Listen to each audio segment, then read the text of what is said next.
So I have created today all about physical activity and nutrition for overall well-being.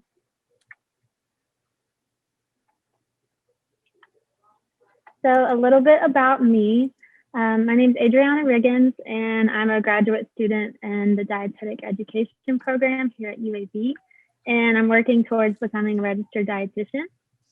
And I also have 2 years experience as a certified personal trainer. So a few objectives that I want to go over for this presentation is what goes into our mental well-being and what affects it. Review how physical activity can improve your mental well-being. And then I have a few tips for incorporating more activity to your day. And then finally, we'll get into how you can use nutrition to boost your mood. So starting out with what affects our mental well-being.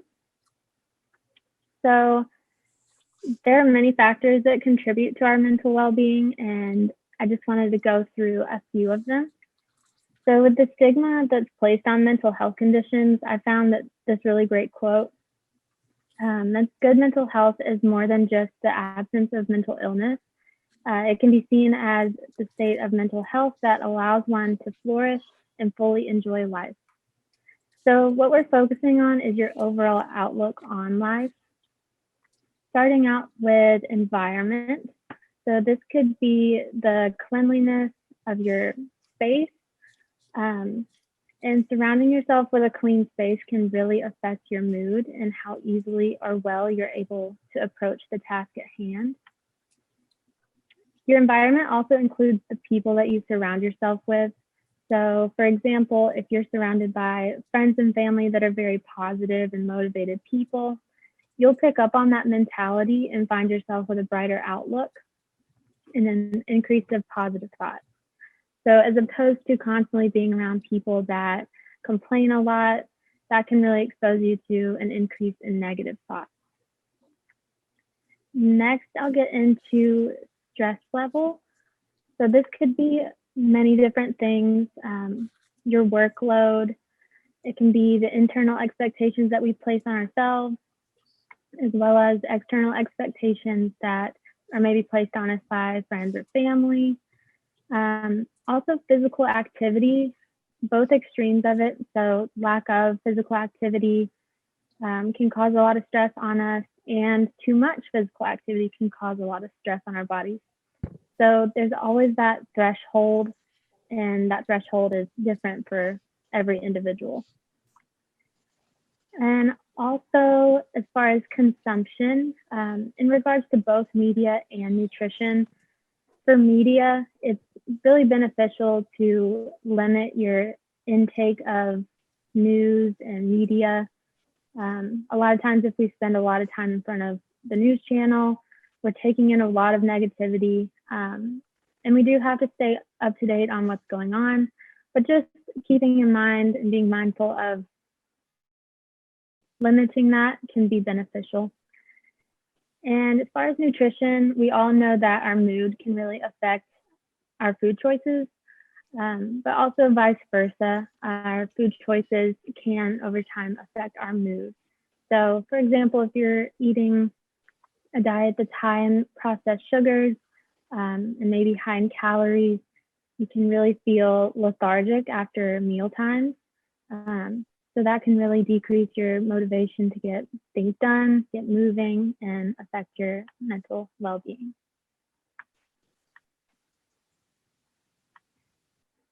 So next, we'll get into physical activity. So here are some mental benefits of daily movement. First of all, when you are exercising, your body releases these feel-good endorphins.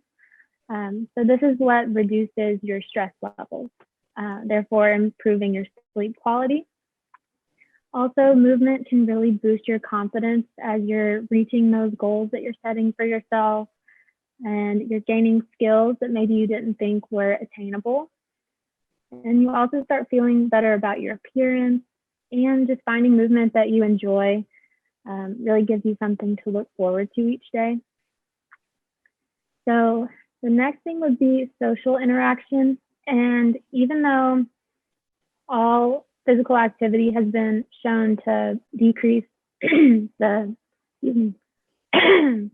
has been shown to decrease the burdens of mental health conditions, it's shown that social interaction is a huge part of that. So like team sports or group fitness classes are really beneficial because you're meeting new people, you're learning from others and how they like to get in their daily movement, and really just having that sense of community.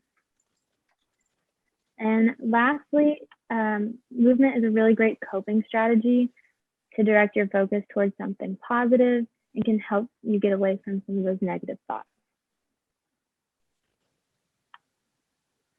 And then I have here a couple of physical health benefits of daily movement. So it's great for weight management. Cardio is really good for strengthening your heart, lowering your blood pressure. Lifting weights is really good for strengthening your muscles and bones, and you'll find it increases your coordination and flexibility. And also, the more you move, the more energy you're going to have. So increasing those energy levels, and then that's something I think we're all striving for. So when you first get into exercise, a big question is how long should I be exercising and how often? So evidence suggests that an exercise duration of 45 minutes, 3 to 5 days a week, to be optimal for good mental health. And this doesn't have to be in just 45 minutes. You can split that up throughout your day, whatever fits best with your schedule. And then 150 minutes of moderate intensity, or you can do 75 minutes of a little bit more vigorous intensity each week. And that's recommended by the Physical Activity Guidelines of America. And also keep in mind, if these numbers are really daunting to you and that sounds like a big chunk of time, really just taking 10, 15 minutes that you have of free time and going for a walk or doing something just to get a little sweat in is perfect. And like I said, the more you move, the more energy you're going to have. So you might find yourself adding more than just that 10 minutes each day. So here are a couple of options for adding movement to your day. So weight training is perfect for building muscle and improves your coordination. And as a UAB employee, you receive discounts on memberships at the UAB Rec Center and at the Y. Another option would be yoga and stretching. This is great for improving your flexibility, and breath work is a really great practice in yoga that really clears your mind and really has you just focusing on the simple act of breathing. And then walking is a really good low impact option. Like I said, if you've got 10 minutes on your lunch break, you can go use UAB walking trails on campus. That's a great option.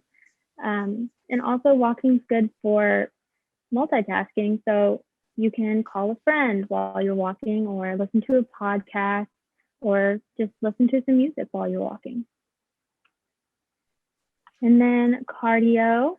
There's so many options for cardio. You can try running, boxing, cycling classes, and also just taking the stairs whenever you have a chance to, and making those small changes throughout your day. And then a lot of people don't consider this necessarily exercise, but housework and yard work is a really great option too.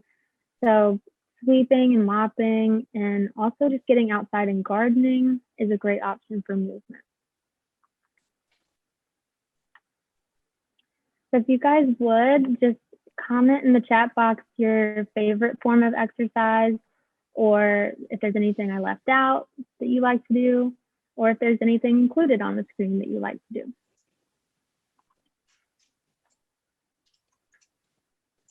So we've got dancing. That's a great option. And there's a lot of dance classes, HIIT workouts, Pilates is great. It fits along with kind of weight training and yoga.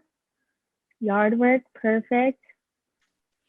Group workouts are so much fun. You guys have lots of good options. You sound like really active people. Perfect. Yes, walking with your new puppy. That's great.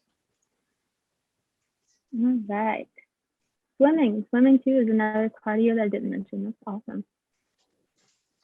All right. So next, I'm going to get into the nutrition aspect of this. So increasing your intake of vegetables, fruits, lean meats, dairy products and dairy alternatives, and whole grains has been proven to reduce the risk of depression.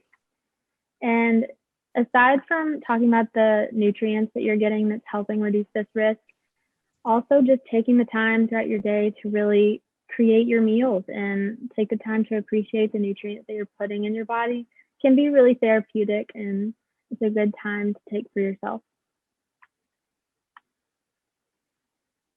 Okay, so a few mental health conditions such as anxiety, depression, OCD, ADD, and ADHD all have common nutrient deficiencies. One of the main ones is serotonin, and this is a hormone that helps to naturally regulate your mood. And when you get optimal levels of this, you have more focus, more emotional stability, and a sense of calmness. And serotonin also plays a big role in our digestion as well. Some other nutrient deficiencies would be omega-3 fatty acids and vitamin D. And both of these also play a big role in the release of serotonin and the synthesis of serotonin. So all these three things work hand in hand. And then a few other vitamins would be vitamin A, B vitamins, and vitamin C. So a couple of food sources of these common nutrient deficiencies. Some serotonin boosting foods would be things like soy products, cucumbers, walnuts, leafy greens, seaweed, spirulina, and potatoes. Your omega-3 fatty acids would be like your nuts, seeds, and oily fish such as salmon. Vitamin A is going to be all of your kind of orange colored fruits and vegetables, so carrots, sweet potatoes, eggs, and milk. And then your B vitamins is all found in mainly, animal products. So your seafood, poultry, eggs, dairy, legumes, leafy greens, and also fortified cereals. Vitamin C, you'll find that in oranges, strawberries, tomatoes, broccoli, bell peppers, and kiwi. And then vitamin D is most commonly found in fortified cereals, salmon, egg yolks, and red meat. Okay, so next I'm going to get into comparing a few different things and compared to your well-balanced diet, how that affects you, and your Western diet. So a well-balanced diet would be much like this diagram to your left, the My Plate. So it's going to include a variety of fruits and vegetables, whole grains, protein, and then dairy alternatives. And then your Western diet is typically going to be higher in calories, processed sugars, and salt, and saturated fats. So starting out with glycemic index, this is a ranking of carbohydrates in your foods according to how fast they're digested. And this affects your blood glucose and your. So in your well-balanced diet, regulating these blood sugar levels reduces all the inflammation in the body, increases your energy levels, and also regulates your mood. And you can regulate your blood sugar by eating at regular times throughout the day, staying properly hydrated, and choosing foods that are lower in calorie, saturated fats, sugar, and salt. And then in your Western diet, A high glycemic diet is high in refined sugars, which puts you at risk for diabetes and increased inflammation. And fluctuations in your blood sugar levels, so eating a heavy meal in refined sugars really spikes your blood sugar, and then it'll drop. So you'll feel that lethargic feeling. So this fluctuation can really trigger the secretion of counter-regulatory hormones such as cortisol, adrenaline, growth hormone, and glucagon, which in turn can lower your blood sugar levels. So next, I'm going to get into the gut microbiome. So this refers to the trillions of microbial organisms living in the human gut. And the gut microbiome interacts with your brain using different signaling pathways such as neural, inflammatory, and hormonal. And diet is a modifiable determinant of the health status of your gut. So again, comparing the well-balanced diet to the Western diet. In your well-balanced diet that's high in fiber, polyphenols, unsaturated fatty acids, this can promote gut microbes that can metabolize food sources into being anti-inflammatory. And a recent study found that the ingestion of probiotics by healthy individuals can alter the brain's response to a task that requires emotional attention. So this may even reduce symptoms of depression. And so these studies support the role of gut microbiome in the processes that regulate emotion in the brain. And then in your Western diet, major depressive conditions in humans is associated with alterations of the gut microbiome, and a decrease in the function of the gut barrier is referred to as a leaky gut. And this has been linked to unhealthy gut microbiome. And that results from a diet that's low in fiber and then high in saturated fats, refined sugars, and artificial sweeteners.